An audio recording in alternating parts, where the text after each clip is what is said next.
muitas das profecias previstas nas religiões ortodoxas realmente ocorreram, assim como as previsões feitas por Nostradamus e as profecias transmitidas em culturas ao redor do mundo, do Peru à Coreia.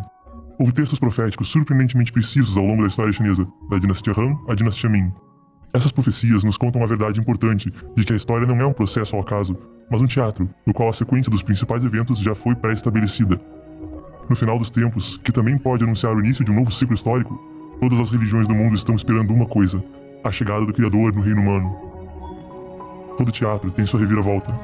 Embora o diabo tenha feito seus arranjos para destruir a humanidade, o todo-poderoso Criador tem seus meios de despertar as pessoas do mundo, ajudando-os a escapar do domínio do diabo e oferecendo-lhes salvação. Hoje, desdobrando-se na época final antes da aparição do Criador, está a batalha derradeira entre o bem e o mal.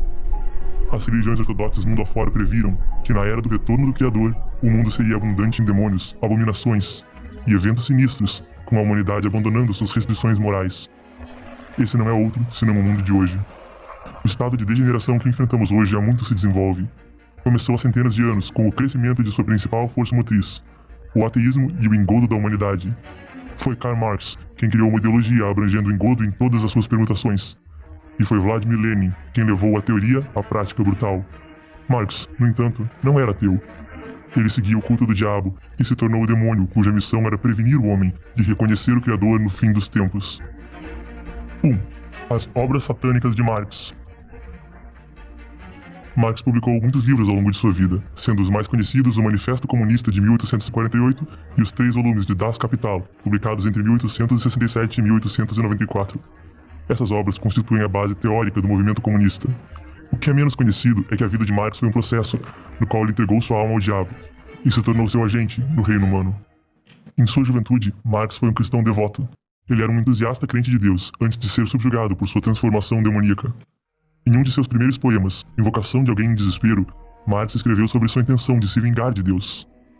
Então Deus me despojou de meu todo, numa tortuosa maldição do destino. Seus mundos todos perdidos para além da lembrança. Nada me resta, senão a vingança. Orgulhosamente, farei valer vingança por próprio punho. Sobre aquele ser, aquele Deus entornado. Farei de minha força a soma das fraquezas. Deixarei o melhor de mim sem recompensa. Devo construir meu trono nas alturas acima, alto, tremendo será seu cume. Como seu baluarte, o supersticioso pavor. Como seu sargento, a fúnebre agonia. Em uma carta para seu pai, Marx descreveu as mudanças que estava experimentando. Uma cortina caiu, o meu santo dos santos foi despedaçado, e novos deuses tiveram de tomar seu lugar. Fui tomado por verdadeira inquietação e não conseguirei acalmar meu ânimo exaltado até estar em sua presença querida.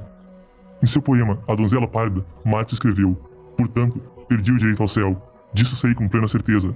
Minha alma, outrora fiel a Deus, está agora destinada ao inferno. A família de Marx percebeu claramente sua mudança. Em 2 de março de 1837, seu pai escreveu: seu progresso na vida, minha esperança de vê-lo construir uma grandiosa reputação e seu bem-estar nesse mundo, não são os únicos desejos de meu coração. São ilusões que por muito tempo eu tive, mas posso assegurar que cumpri-las não me teria feito feliz.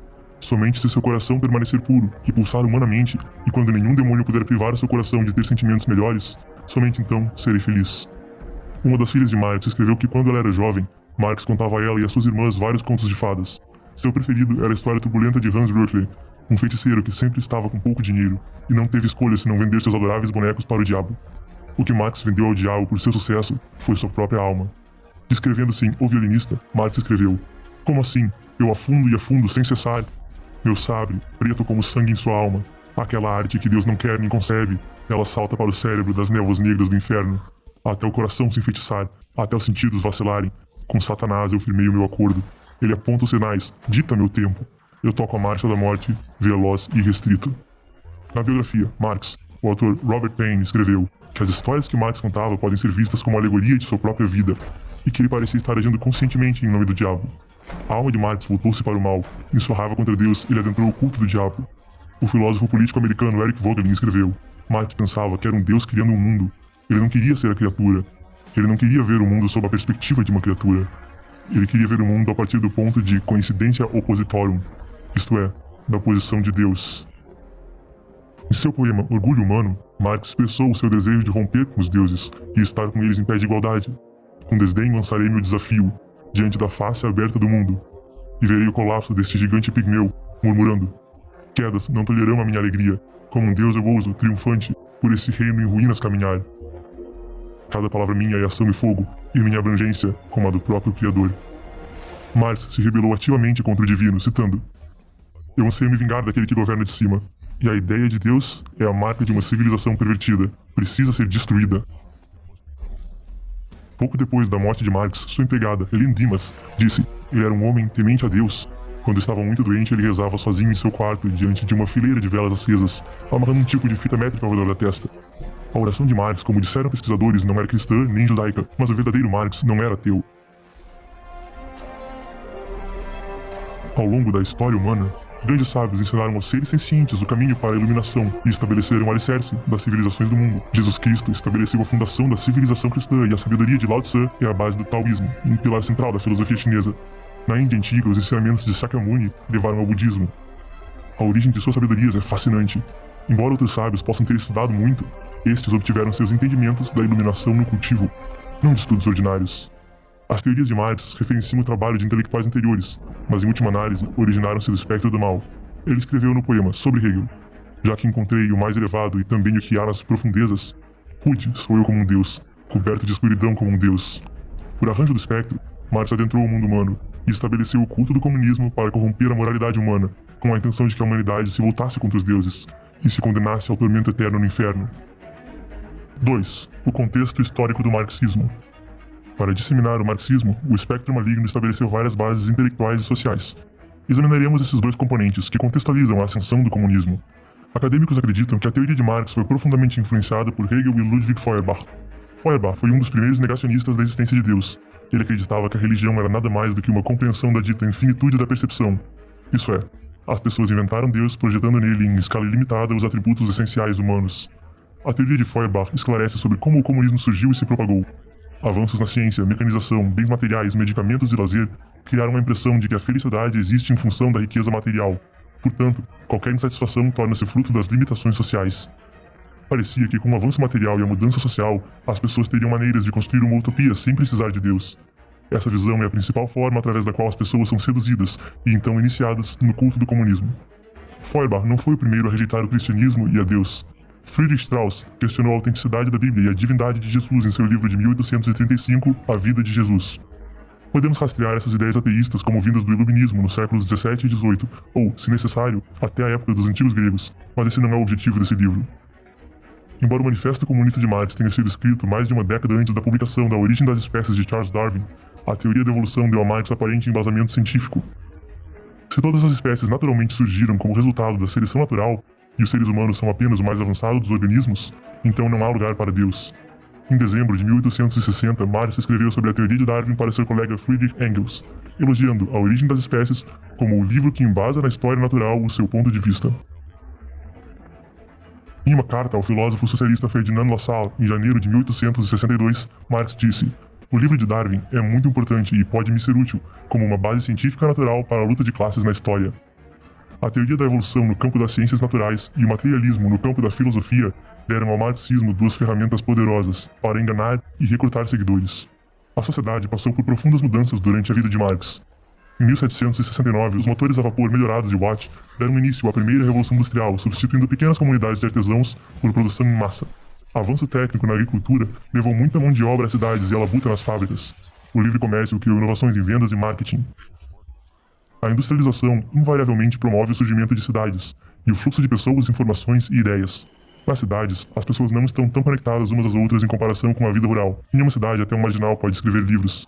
Após seu exílio da Alemanha, Marx mudou-se para a França, a Bélgica e, em seguida, para a Inglaterra, onde se acomodou nas favelas de Londres. A segunda revolução industrial começou nos últimos anos de Marx, trazendo a luz elétrica, o motor a combustão interna e a fabricação de produtos químicos. A invenção do telégrafo e do telefone revolucionou as comunicações. Cada mudança mergulhava a sociedade em alvoroço, enquanto as pessoas lutavam para se adaptar à nova realidade em meio a mudanças tecnológicas. Muitas não conseguiam acompanhar, levando à polarização entre os que têm e os que não têm, e as crises econômicas, entre outras. Esse alvoroço criou condições férteis para propagar a visão de Marx sobre as normas e tradições sociais, como relíquias opressivas a serem destruídas. Ao mesmo tempo, já que a tecnologia possibilitou transformar a natureza em grande escala, a arrogância da humanidade cresceu.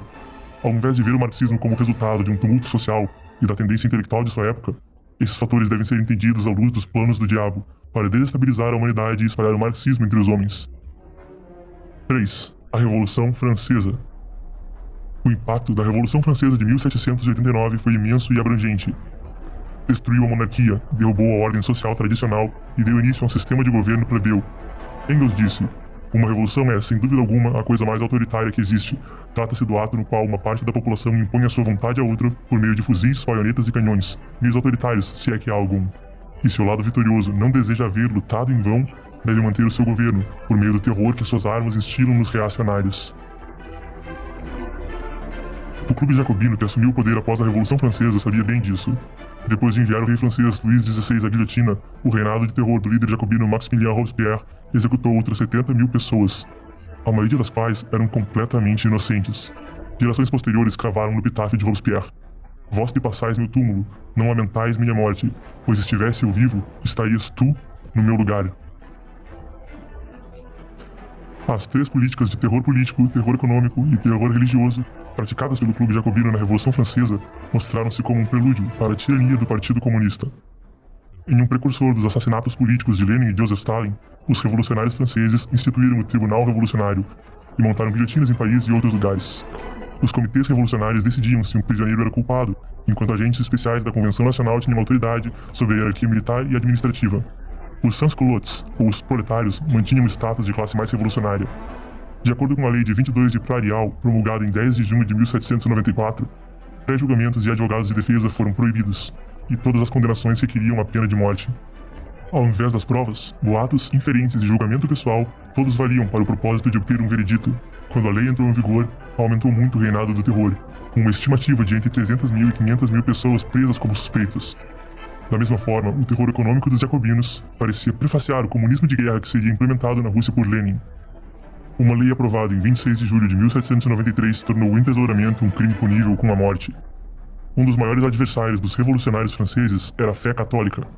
Durante o reinado do terror, Robespierre, o pintor Jacques-Louis David e seus apoiadores organizaram uma forma de ateísmo baseada nas tendências do iluminismo chamada o culto da razão para substituir o catolicismo.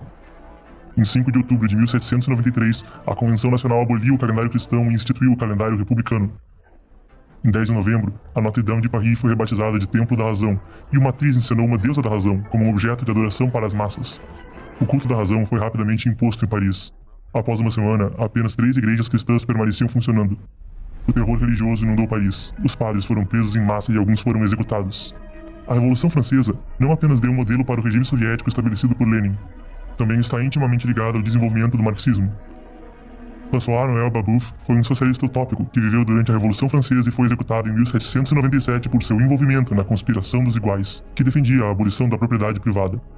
Marx considerou Babeuf o primeiro comunista revolucionário.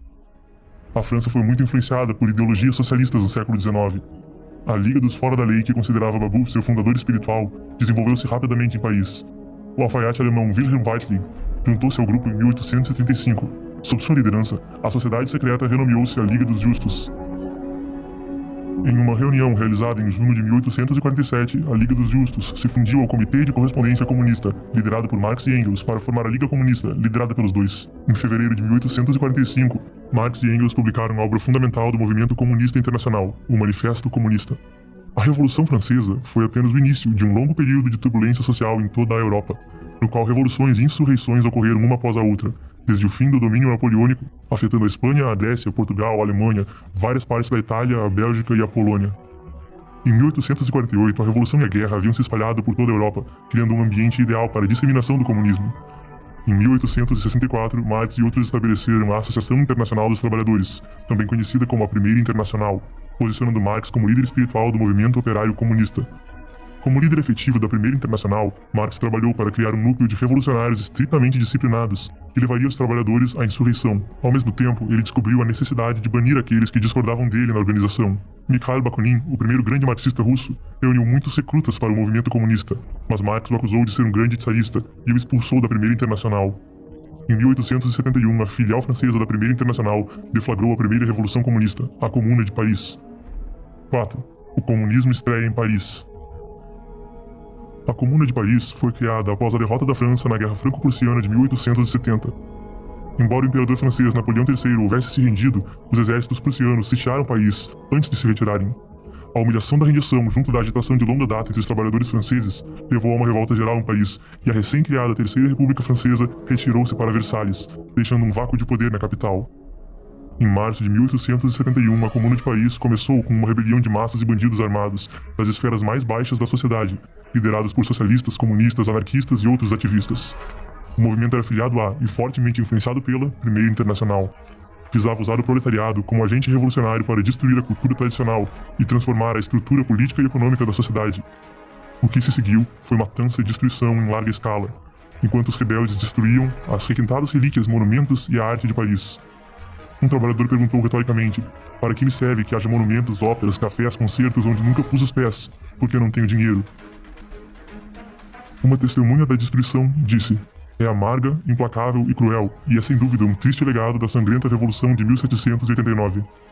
Outra descreveu a Comuna como uma revolução de sangue e violência, e o ato mais criminoso que o mundo já viu. Seus participantes eram, citando, lunáticos, embriagados com vinho e sangue, e seus líderes malfeitores impiedosos, a escória da França. A luta entre tradição e antitradição começou na Revolução Francesa, e continuou se desdobrando 8 décadas depois. O presidente honorário da Comuna de Paris disse: 2 princípios dividem a França, a legitimidade e a soberania popular. O princípio da soberania popular congrega todos os homens do futuro, as massas que, cansadas de serem exploradas, tentam esmagar a estrutura que as sufoca. O extremismo da Comuna originou-se em parte das ideias repletas de ódio de Henri de Saint-Simon, um socialista utópico que considerava o bem-estar de um país proporcional ao seu número de trabalhadores. Ele promovia a morte dos ricos que acreditava serem parasitas. Em A Guerra Civil na França, Marx descreveu a Comuna como um Estado comunista. Ele disse: a antítese direta do Império é a Comuna. O clamor pela República Social com que a Revolução de Fevereiro foi anunciada pelo proletariado de Paris não expressava muito mais que o vago desejo por uma república que não só encerrasse a forma monárquica de dominação de classe, mas também a própria dominação de classe. A Comuna era a forma positiva dessa república. Além disso, disse, a Comuna pretendia abolir a propriedade de classe que torna o trabalho de muitos a riqueza de poucos. A Comuna de Paris foi pioneira nas características da Revolução Comunista. A coluna de Vendôme, que celebrava Napoleão, foi destruída. Igrejas foram saqueadas, clérigos massacrados, e os ensinamentos religiosos banidos das escolas. Os rebeldes vestiam as estátuas de santos com roupas modernas e colavam cachimbos em suas bocas. As mulheres participaram da selvageria com um entusiasmo que às vezes superava o de seus colegas homens. Um chinês chamado Jiang Dayi, que estava em Paris à época, descreveu a situação. Escreveu: os rebeldes não incluíam apenas bandidos homens, mulheres também se juntaram ao tumulto. Elas invadiam prédios altos e se banqueteavam com iguarias. Mas seu prazer durou pouco, porque não sabiam do perigo que os esperava. À beira da derrota, eles saquearam e queimaram edifícios. Tesouros inestimáveis foram reduzidos a cinzas. Centenas de mulheres rebeldes foram presas e admitiram que foram principalmente as mulheres que atearam um incêndio criminoso. O frenesi violento que acompanhou a queda da Comuna de Paris não é surpreendente. Em 23 de maio de 1871, antes da queda da última linha de defesa, as autoridades da Comuna ordenaram um incêndio do Palácio de Luxemburgo, a sede do Senado da França, do Palácio das Tuileries e do Louvre, a Ópera de Paris, a Prefeitura de Paris, o Ministério do Interior, o Ministério da Justiça, o Palais Royal e os restaurantes de luxo e prédios com apartamentos de luxo em ambos os lados da Champs-Élysées também deveriam ser destruídos, ao invés de deixá-los nas mãos do governo. Às 19 horas, membros da Comuna, carregando alcatrão, asfalto e terebintina, começaram incêndios em diversos locais de Paris. O magnífico Palácio das Tuileries foi destruído pelas chamas. Felizmente, as tentativas dos incendiários de queimar o Louvre nas proximidades foram frustradas pela chegada das tropas de Adolphe Thiers, que extinguiu as chamas. Marx reajustou rapidamente sua teoria após a Comuna de Paris. A única alteração que ele fez no Manifesto Comunista foi que a classe trabalhadora deveria quebrar e destruir o mecanismo do Estado, não simplesmente controlá-lo. 5. Primeiro a Europa, e então o mundo. O Manifesto atualizado de Marx tornou o comunismo ainda mais destrutivo por natureza, e disseminado em sua influência. Em 14 de julho de 1889, 6 anos depois da morte de Marx, 13 anos depois da dissolução da Primeira Internacional e 100 anos depois da Revolução Francesa, o Congresso Internacional dos Trabalhadores foi revivido. Os marxistas reuniram-se novamente no que historiadores chamam de a Segunda Internacional. Guiados pelo comunismo, bradando slogans como libertem a humanidade e fim às classes sociais, o movimento dos trabalhadores europeus se estabeleceu rapidamente. Lenin disse: os serviços prestados por Marx e Engels à classe trabalhadora podem ser expressos em poucas palavras. Eles ensinaram a classe trabalhadora a conhecer a si mesma, tornar-se consciente de si mesma, e eles substituíram sonhos pela ciência. O diabo usou mentiras e doutrinação para infectar movimentos populares com ideologia comunista. Mais e mais pessoas aceitaram sua ideologia. Em 1914, havia cerca de 30 organizações socialistas mundiais e regionais, e incontáveis mais sindicatos e cooperativas. No início da Primeira Guerra Mundial, havia mais de 10 milhões de filiados sindicais e mais de 7 milhões de membros de cooperativas. Em Como Mudar o Mundo, Reflexões sobre o Marxismo, o historiador Eric Hobsbawm escreveu: nesses países europeus, virtualmente todos os pensamentos sociais, sejam eles ou não de origem política, como nos movimentos socialistas ou trabalhistas, foram visivelmente influenciados por Marx. Simultaneamente, o comunismo começou a se propagar para a Rússia e para o leste via Europa. De 1886 a 1890, Lenin estudou Das Kapital, e antes disso já havia começado a traduzir o Manifesto Comunista para o russo. Lenin foi preso e depois exilado. No início da Primeira Guerra Mundial, ele morava na Europa Ocidental. A Primeira Guerra Mundial levou ao triunfo do comunismo na Rússia. À época da Revolução de 1917, que derrubou o Tsar Nicolau II, Lenin estava na Suíça. Meio ano depois, estava de volta à Rússia e assumiu o poder na Revolução de Outubro. A Rússia era uma nação com tradições ancestrais, uma vasta população e recursos naturais abundantes. O estabelecimento do regime soviético no território do maior país do mundo foi um grande propulsor para o movimento comunista mundial. Assim como a Primeira Guerra Mundial ajudou a ascensão dos comunistas russos, a Segunda Guerra Mundial levou o movimento comunista a se proliferar por toda a Eurásia e a engolir a China. Stalin disse: essa guerra é diferente das guerras do passado. Quem ocupa um território também lhe impõe seu próprio sistema social. Após a Segunda Guerra Mundial, a União Soviética tornou-se uma superpotência armada com armas nucleares e manipulou assuntos globais para promover o comunismo em todo o mundo. Winston Churchill disse: uma sombra caiu sobre as cenas tão recentemente iluminadas pela vitória dos aliados. Ninguém sabe o que a Rússia Soviética e sua Organização Comunista Internacional pretendem fazer no futuro imediato, ou quais são os limites, se houver algum, às suas tendências expansivas e proselitistas. Durante a Guerra Fria, o mundo livre se envolveu em um confronto feroz com a presença comunista que se espalhava por 4 continentes. Como um símbolo taoísta do Taiji, uma metade era o comunismo frio e a outra metade era o comunismo quente. As nações do mundo livre e democráticas em forma, lentamente se tornaram socialistas em essência.